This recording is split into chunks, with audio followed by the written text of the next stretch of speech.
What's up? This is Nate, and I'm here with Metal Insider at Warped Tour in Indianapolis, and I'm here with Ryan Knight from the Black Dahlia Murder.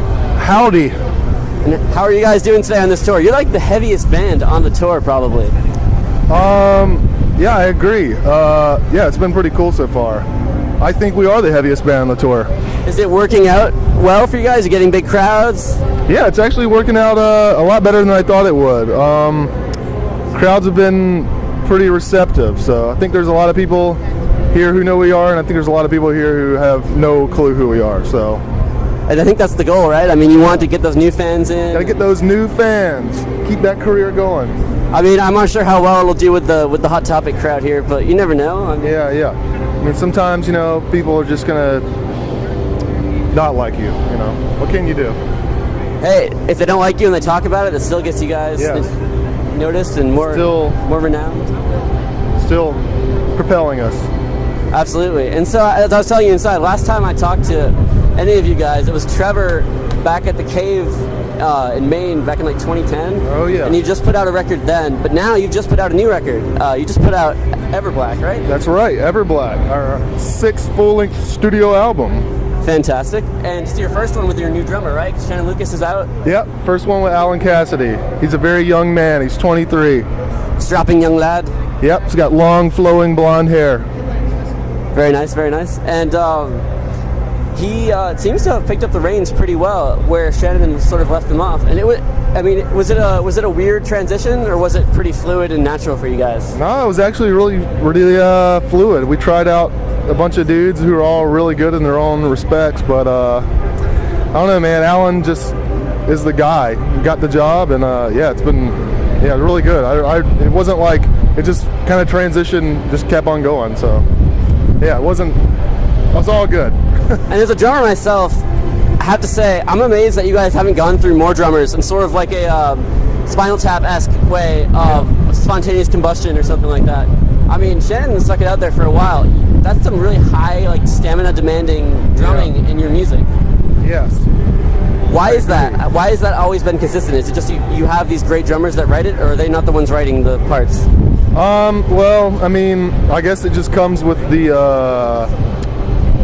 nature of the music, I mean, it's fast music, therefore you have to be able to play fast drums. 200 BPM blast beats constantly, and...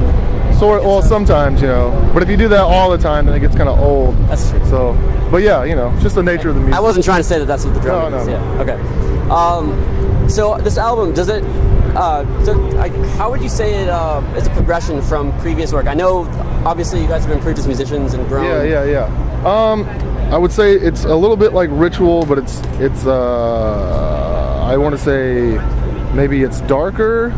Definitely. And I agree with that. some of the songwriting is, I think, taken in a little different direction. But I think anybody that it's kind of like a mixture between Ritual and Nocturnal, I think. So if you liked either one of those albums, you should like this album. So maybe with more of the subject matter that might be on Nocturnal versus Ritual. Get that chorus live. Your hair. Yes, maybe. In terms of especially like the lyrical subject matter, I mean, it's definitely darker than Ritual. Seems more occult. Yeah, Ritual is more occult, and this one is more death metal, really. And some bizarre sort of things as well. So, and you guys all are sort of. I guess I had gotten the impression that you're all sort of science fiction nerds to an extent. Well, some of us are more than others, but. So you've had music videos that are sort of comic strip, and you've had in that interview I did with Trevor, he was talking about Dungeons and Dragons a whole lot. So, I mean, some of us are into some of us are into sci-fi stuff. Like Brian's into Dune, and he's into a lot of comics. Trevor's in the D&D thing, and we're all into horror movies, and I'm really into RPG games, most notably Japanese RPG games. So such as, let's see. Final Fantasy, of course, everybody knows that one. Playing this game right now called Radiant Historia, Suikoden, all the sequels of that. Let's see, what else? And do you get to play this on the road? Lunar, I mean, all types of them, And do you play these on the road at all? Or? Oh, yeah. I play them a lot. I'm playing Radiant Historia right now, and I'm playing Luigi's Dark Mansion, which is not a That's an RPG. Dark Moon. Well, it's sort of, yeah. But It's just Disney. I mean, Yeah. not Disney. Nintendo. What am I saying?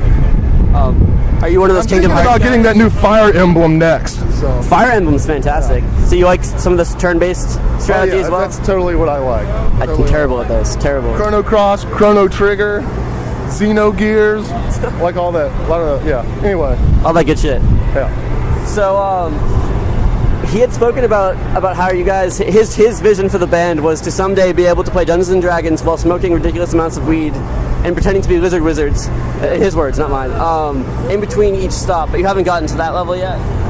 No, because not really any of us play D&D, but Trevor. He's probably the only one that knows how to. Actually, Max might know how to play, but yeah. So that'll never happen for him. I'm not gonna say it's never gonna happen, but it hasn't happened yet. Okay, well, we'll make sure he doesn't see this part of the interview then. Okay. And otherwise, in terms of getting back to the album, getting back to Ever Black, it seems that clocks in.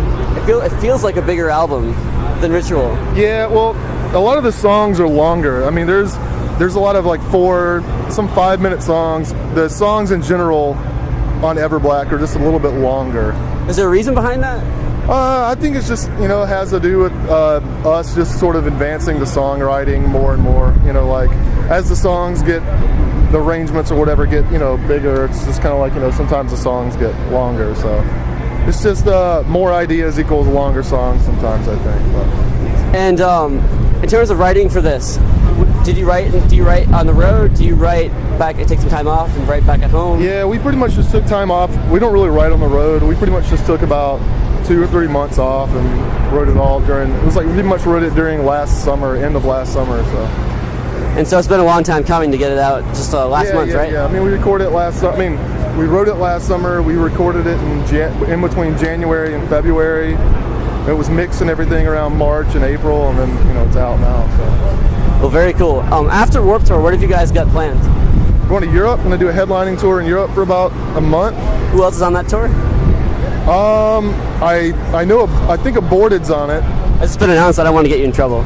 I don't think it has been announced yet. Okay, so we won't say any more about it. Yeah, I don't know. I just know we're going to Europe next month, Okay. and then I think we're going to do a headliner here in the fall. I have no idea who's on Okay, it. I won't try to pry that out of you. Okay. But you think it'll be like like big market stuff or mixture? I think it might be a mix. I'm not really sure. You guys seem to like playing those small venues too. Oh yeah. We definitely do both. We do the A and B markets for sure, but I'm not sure which one we'll do first, honestly. Okay. It could be either or. Well, thank you very much for taking the time to talk to us Yeah, today. thank you. And good luck on Warped Tour. Thank you.